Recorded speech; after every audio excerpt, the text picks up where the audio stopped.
आज हम निवेश की दुनिया की एक बहुत ही खास रणनीति को समझने वाले हैं। एक ऐसा तरीका जो खास तौर पर आज के अनिश्चित बाजारों के लिए ही बना है। जरा सोचिए, क्या ऐसा हो सकता है कि जब मार्केट गिर रहा हो तभी पैसा बनाने का मौका मिले? हम सब तो यही सोचते हैं ना कि प्रॉफिट तभी होता है जब बाजार ऊपर जाता है। लेकिन क्या हो अगर बाजार की गिरावट भी एक मौका बन जाए? आज हम इसी संभावना पर बात करने वाले हैं।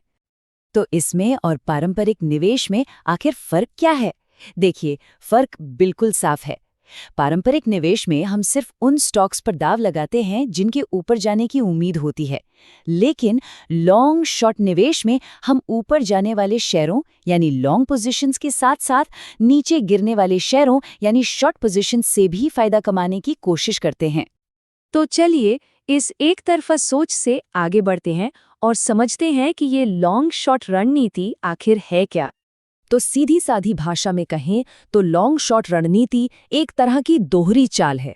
इसमें उन शेयरों को खरीदा जाता है जिनके दाम बढ़ने की उम्मीद है, और साथ ही उन शेयरों पर भी दांव लगाया जाता है जिनके गिरने की संभावना है। और मकसद बस एक है, बाजार चाहे ऊपर जाए या नीचे, मुनाफा कमाने की गुंजाइश बनी रहे। अच्छा, तो अब ये रणनीति लागू कहाँ होती है? ये भारतीय बाजार के एक बहुत ही खास, बहुत ही दिलचस्प हिस्से पर फोकस करती है, जहां भारत की आने वाली ग्रोथ की कहानी छिपी हुई है।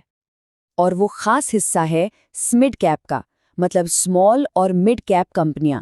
ये वो कंपनियां हैं जो देश की टॉप 100 सबसे बड़ी कंपनियों में तो नहीं आती, लेकिन इन्हीं में से कल के मार्केट लीडर्स निकलते हैं। इस रणनीति को एसएमआईडी स्पेस में इस्तेमाल करना ही इसे सबसे अलग बनाता है। ये पहली बार स्मॉल और मिड कैप दोनों को एक साथ एक्टिव तरीके से मैनेज करने का मौका देता है। और सबसे बड़ी बात, ये 25% तक शॉर्ट पोजीशन लेने की आज़ादी देता है। लक्ष्य बिल्कुल साफ है, भारत के अगले मार्केट लीडर्स को पहचानना और उनकी ग्रोथ का पूरा फायदा उठाना। तो सवाल ये उठता है कि इससे एक निवेशक को क्या फायदा होगा। चलिए इसके 3 सबसे बड़े फायदों पर एक नजर डालते हैं। इसके 3 मुख्य लाभ हैं।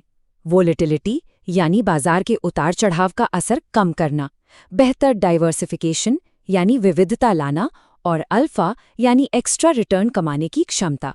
चलिए एक एक करके इन्हें समझते हैं। पहला फायदा है वोलेटिलिटी में कमी। सोचिए, जब पूरा बाजार गिर रहा हो तो आपकी शॉर्ट पोजीशंस मुनाफा कमा रही हो सकती हैं। ये मुनाफा आपके खरीदे हुए शेयरों के नुकसान की भरपाई कर सकता है। ये बिल्कुल एक सेफ्टी कुशन की तरह काम करता है जो गिरावट के झटकों से बचाता है। दूसरा, ये पोर्टफोलियो को एक नया आयाम देता है, एक बेहतर डाइवर्सिफिकेशन। मतलब जब खरीदे हुए शेयर अच्छा नहीं कर रहे हैं तब शायद शॉर्ट किए हुए शेयर मुनाफा दे रहे हों। ये जो बैलेंस बनता है ना, ये बड़े नुकसान के खतरे को काफी कम कर देता है। और अब आते हैं तीसरे और सबसे दिलचस्प फायदे पर, अल्फा। अल्फा का सीधा सा मतलब है बाजार के औसत रिटर्न से ज्यादा रिटर्न कमाना। क्योंकि शॉर्टिंग से गिरते हुए शेयरों से भी पैसा बनाने का दरवाजा खुल जाता है, यह अल्फा कमाने का एक बिल्कुल नया और अनोखा जरिया बन जाता है। इन तीनों फायदों का निचोड़ बस इस एक लाइन में है, बस दोनों तरफ से खेलो। मतलब साफ है, सिर्फ बाजार के चढ़ने का इंतजार ही क्यों करना? क्यों ना बाजार चाहे चढ़े या गिरे, दोनों तरफ मौके तलाशे जाएं। हाँ, लेकिन ये सुनने में जितना आसान लगता है, करना उतना है नहीं। दोनों तरफ खेलने के लिए सही शेयरों की पहचान करना बहुत जरूरी है, और यहीं पर टेक्नोलॉजी और एक मजबूत प्रोसेस काम आते हैं। चलिए इस क्वांटम प्लेटफॉर्म के सीक्रेट सॉस को समझते हैं। इस पूरे रणनीति की नींव सिस्टमैटिक एक्टिव इन्वेस्टिंग पर टिकी है। ये पैसिव इन्वेस्टिंग की तरह नियमों पर तो चलती है, लेकिन इसमें एक्टिव मैनेजमेंट की तरह बाजार के हिसाब से खुद को ढालने की समझ भी है। कह सकते हैं कि ये दोनों दुनियाओं का बेस्ट कॉम्बिनेशन है। और ये सब कुछ सिर्फ अंदाजे पर नहीं होता, बल्कि हार्डकोर डेटा पर आधारित होता है। जैसा कि हम देख सकते हैं, 70% फैसले हाई फ्रीक्वेंसी एनालिटिक्स यानी रियल टाइम डेटा के विश्लेषण से लिए जाते हैं, और बाकी 30% फैसले लो फ्रीक्वेंसी एनालिटिक्स यानी लंबे समय के ट्रेंड्स को देखकर लिए जाते हैं। ये कोई रातों रात बनी टेक्नोलॉजी नहीं है, इसका विकास कई दशकों में हुआ है। इसकी शुरुआत 1995 में एक पर्सनल कंप्यूटर पर स्टॉक मैजिक के नाम से हुई थी, और फिर .com बबल हो, 2008 का आर्थिक संकट हो या 2020 का कोविड क्रैश, बाजार के हर बड़े संकट से सीखते हुए ये प्लेटफॉर्म और मजबूत होता गया। अब ये स्लाइड वाकई बहुत दिलचस्प है। ये दिखाती है कि ये रणनीति अलग-अलग बाजार के हालात में कैसा प्रदर्शन करने के लिए डिजाइन की गई है। जब बाजार रॉकेट की तरह तेजी से ऊपर भाग रहा हो सकता है एक पारंपरिक फंड बेहतर काम करे। लेकिन जब बाजार सुस्त हो, एक दायरे में फंसा हो या फिर गिर रहा हो, यानी बेयर मार्केट में, तब ये लॉन्ग शॉर्ट रणनीति बेहतर प्रदर्शन करने का लक्ष्य रखती है।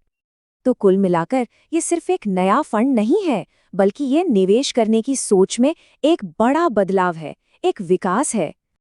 तो चलिए फटाफट से सारी मुख्य बातों को एक बार फिर से देख लेते हैं। एसएमआई कैप पर फोकस, कोई लेवरेज नहीं, मतलब सीमित जोखिम, 25% तक शॉर्ट जाने की आज़ादी, और ये सब कुछ एक डेटा ड्रिवन क्वांटम इन प्लेटफॉर्म पर आधारित है जो अरबों डेटा पॉइंट्स को एनालाइज करता है। और आखिर में एक बड़ा सवाल, एक ऐसा सवाल जो हमें सोचने पर मजबूर करता है, क्या इंसानी समझ और मशीन इंटेलिजेंस का ये संगम ही इन्वेस्टमेंट मैनेजमेंट का भविष्य है?